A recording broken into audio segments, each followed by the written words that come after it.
Have you ever been window shopping and seen an item that you said, if I had that, I would look so professional. People would really respect me. Or if I had that, I would look so good, I would get exactly what I wanted out of life.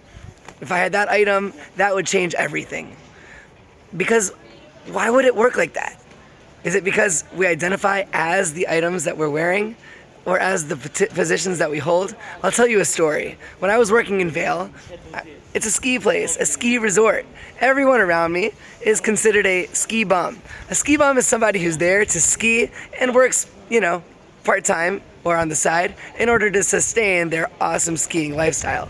I never identified that way though. I lived in Vail for 2 years and I was still Brandon. I was involved with keeping Shabbat, going to shul. I was also involved with skiing on the side. I was also involved with working. It was always a stepping stone though, getting me towards enhancing my career, towards becoming a better person, never to just be a skier as the priority of my life. I never put on the skier mask. I was never a ski bum.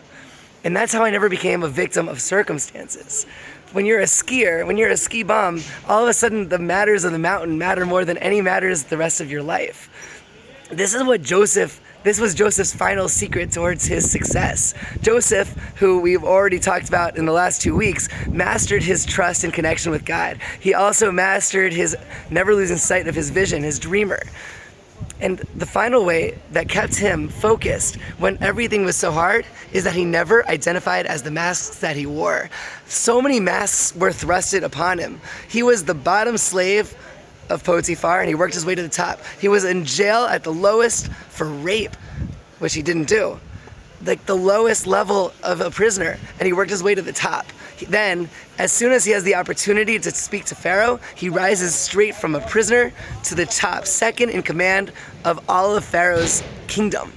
So, the final secret towards Joseph's success is that he never identified as the mask, because a mask limits who you are. Once you start to identify as the position you're holding, or the clothes that you're wearing, or where you're from, or the family that you come from, or even by your friends, you're limiting your potential towards what those circumstances of society tell you you're capped at.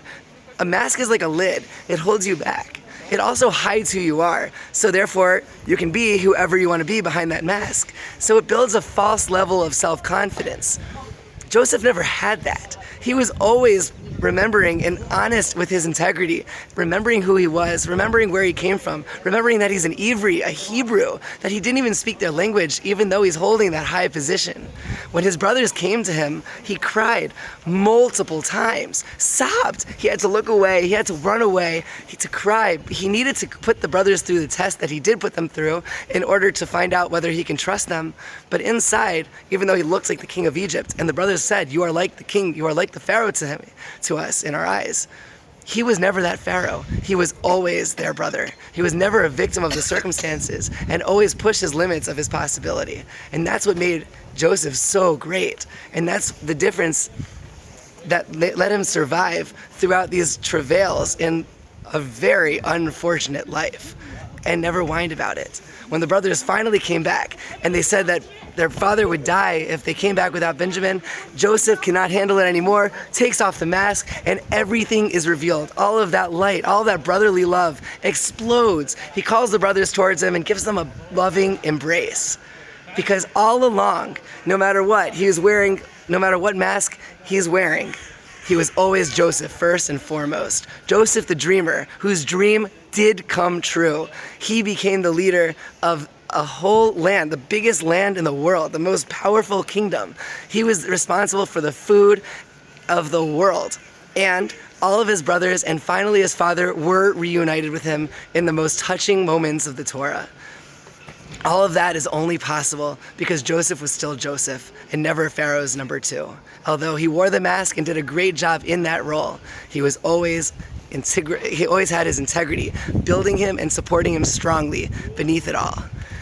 Our lesson from this week is to be confident with who we are, to build our integrity and never lose it. It's not about the person we portray that we are. It's about the person that we portray, that we know that we are on the inside. Through that comes the power that drives the mask, and never the other way around.